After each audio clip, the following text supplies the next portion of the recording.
میرے اندر ایک خوف سا پھیل گیا، مجھ میں وہاں کھڑے ہونے کی ہمت بھی باقی نہ تھی۔ میں نے سب کچھ نظر انداز کرتے ہوئے چابی کو بائک میں لگایا اور بائک سٹارٹ کر دی کہ اتنے میں میرا موبائل زور سے بجا۔ مجھے ثنا کے نمبر سے کال آ رہی تھی۔ میں نے نہ چاہتے ہوئے بھی کال اٹھائی اور فون کو اپنے کان سے لگایا۔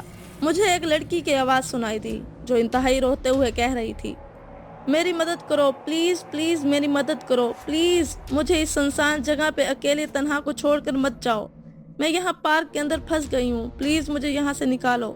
میرا دماغ سائیں سائیں ہونے لگا، اس کی روتی ہوئی آواز میرے کانوں میں گونجنے لگی۔ ایک طرف میرے دماغ میں اٹھتے ہوئے ہزاروں سوالات اور ایک طرف انسانیت، لیکن رات کے اس وقت مجھے اس منحوس پارک کے اندر جانا سہانے روح لگ رہا تھا۔ میں گھر واپس جانے کا عہد کر چکا تھا۔ اچانک مجھے ایک لڑکی کی دردناک چیخ سنائی دی۔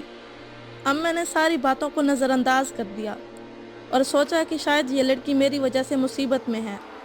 میں یہ سوچ کر پارک کے گیٹ کی طرف چل دیا۔ پارک کا گیٹ کھلا تھا۔ میں گیٹ سے اندر داخل ہوا اور اس لڑکی کو آواز دینے لگا، لیکن اس قدر اندھیرے میں مجھے کچھ دکھائی نہیں دے رہا تھا۔ میں نے اپنا فون نکالا اور اس کی ٹارچ آن کی، لیکن اس کی روشنی بھی بہت مدھم تھی۔ میں گرتے پڑتے آخر اس جگہ پہنچ گیا جہاں پارک کے باہر کھڑے ہو کر مجھے وہ جھونپڑی نما عمارت نظر آ رہی تھی، لیکن جہاں جلتی بجھتی روشنی نظر آ رہی تھی اب وہاں مکمل طور پر اندھیرا تھا اور اس قدر خاموشی تھی جیسے یہاں پہ کوئی ہو ہی نہ۔ میں آنکھیں پھاڑے اس جگہ کو غور سے دیکھ رہا تھا کہ اچانک وہاں روشنی پھیل گئی۔ میں اس قدر ڈرا کہ سردی کے اس موسم میں بھی میرے ماتھے پر پسینے کی کچھ بوندیں نمودار ہو گئیں۔ میرا دل اس وقت انتہائی تیزی کے ساتھ دھڑک رہا تھا کہ اچانک جو میں نے دیکھا وہ کسی بھی انسان کو ہارٹ اٹیک دلانے کے لیے کافی تھا۔ اس بوسیدہ عمارت کے عقب سے ایک چہرہ نمودار ہوا تھا اور وہ ایک پورا سر تھا۔ اس کے نیچے کچھ بھی نہیں تھا، کوئی جسم نہیں تھا، کوئی دھڑ نہیں تھا، نہ کوئی پاؤں نہ کوئی ہاتھ، صرف سر ہوا میں تیر رہا تھا۔ یہ سارا منظر رات کے اس پہر دیکھ کر میرے اوسان خطا ہو گئے، میرے پیروں تلے سے زمین نکل گئی۔ میں نے اپنے خواب میں بھی کبھی ایسا منظر دیکھنے کا تصور نہیں کیا تھا۔ میں نہیں جانتا تھا کہ اب تک میں وہاں کیوں، کیسے اور کس طرح سے کھڑا تھا۔ اس وقت جو میری حالت تھی آپ لوگ سوچ بھی نہیں سکتے۔ بغیر دھڑ کے سر کو ہوا میں اڑتا ہوا دیکھنا، اف خدایا! مجھے ایسا لگ رہا تھا جیسے میرے ارد گرد ساری دنیا گھوم رہی ہے۔ میں جہاں تھا وہیں کھڑا رہا کیونکہ مجھے اس وقت ایسے لگ رہا تھا جیسے میرے پاؤں حرکت نہیں کر رہے، بالکل بے جان ہو گئے ہیں۔ ان میں بھاگنے کی کیا چلنے کی بھی صلاحیت نہ رہی ہو جیسے۔ وہ ہوا میں اڑتا ہوا سر باقاعدہ میری طرف بڑھنے لگا۔ ہوا میں تیرتا ہوا وہ سر میری طرف ہی آ رہا تھا۔ وہ چہرہ کسی عورت کا تھا، کسی نہایت ہی بھیانک عورت کا چہرہ تھا۔ اگر میں اس کا چہرہ بیان کرنا بھی چاہوں تو میرے پاس الفاظ نہیں ہیں، وہ اس قدر بھیانک چہرہ تھا۔ وہ ہوا میں اڑتا ہوا سر جیسے جیسے میری طرف بڑھ رہا تھا مجھے اپنا سانس بند ہوتا ہوا محسوس ہو رہا تھا اور اپنے واپس جانے کی امید بالکل ختم ہو گئی تھی۔ میرے ہوش اڑے ہوئے تھے۔ مجھے ابھی تک سمجھ نہیں آ رہا تھا کہ میرے ساتھ ہو کیا رہا ہے۔ کیا میں ایک ڈراؤنا خواب دیکھ رہا ہوں؟ میں آنکھیں پھاڑے اس سر کو اپنی طرف بڑھتے دیکھ رہا تھا۔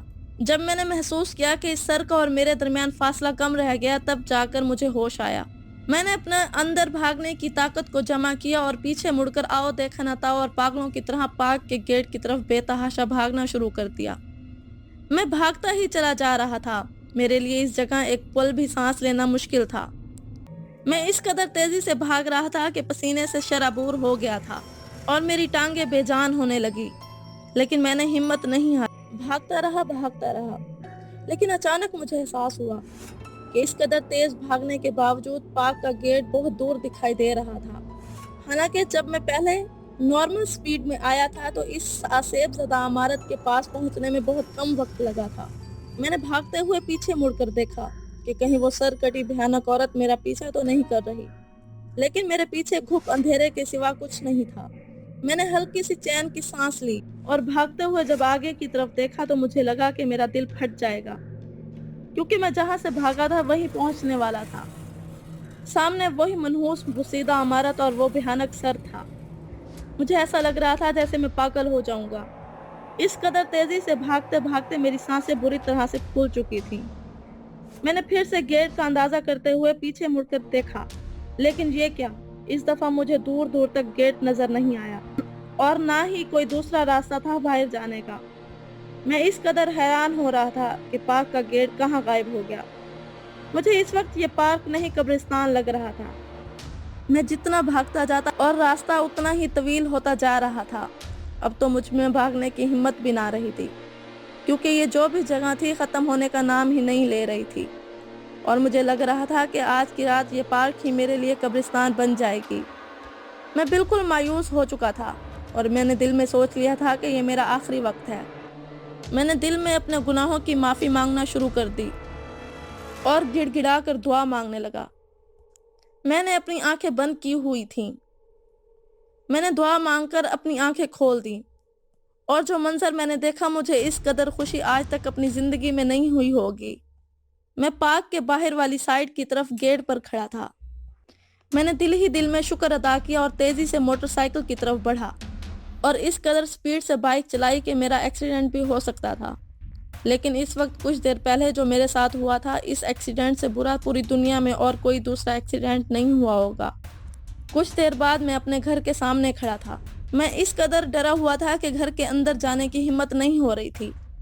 پھر میں نے ہمت پیدا کرتے ہوئے دروازے میں چابی لگائی اور آہستہ سے گھمانے لگا کہ کہیں میری بوڑھی ماں اٹھ نہ جائے اور رات کے اس وقت مجھے اس حال میں دیکھ کر پریشان نہ ہو جائے۔ لیکن دروازہ کھولتے ہی میری ماں میرے سامنے کھڑی تھی، جو کافی پریشان دکھائی دے رہی تھی۔ میں نے اپنی ماں سے پوچھا کہ آپ ابھی تک سوئی نہیں؟ تو میری ماں نے کہا کہ بیٹا میں تو سو چکی تھی، لیکن میں نے خواب میں تمہیں بہت پریشان دیکھا کہ تم بہت بڑی مصیبت میں ہو۔ یہ دیکھ کر میں گھبرا کر اٹھ بیٹھی اور دعا مانگنے لگی کہ تم خیر سے گھر آ جاؤ۔ یہ سن کر میں اپنی ماں سے لپٹ کر رونے لگا۔ میری ماں اور پریشان ہو گئی کہ کیا ہوا، خیر تو ہے سب؟ میں نے کہا نہیں ماں، کچھ نہیں، بس یہ آنسو خوشی کے ہیں۔ مختصر یہ کہ میں اپنے کمرے میں پہنچ گیا۔ اس روز میں نے اپنے ہر غلط کام سے توبہ کر لی۔ مجھے ابھی تک یقین نہیں ہو رہا تھا کہ میں اس جگہ سے بچ کر اپنے گھر صحیح سلامت واپس آ گیا۔ مجھے آج بھی یاد ہے کہ میں نے اپنے موبائل کو پورا 1 مہینہ ہاتھ تک نہیں لگایا تھا۔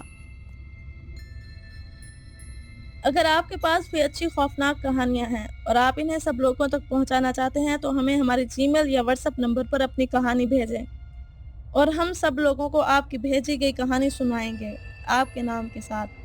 جی میل اور واٹس ایپ نمبر ڈسکرپشن میں دیا گیا ہے۔ Thank you for watching. مزید ایسی کہانیاں سننے کے لیے سبسکرائب کریں ہمارا چینل، اور ہماری ویڈیوز کو لائک کرنا نہ بھولیں۔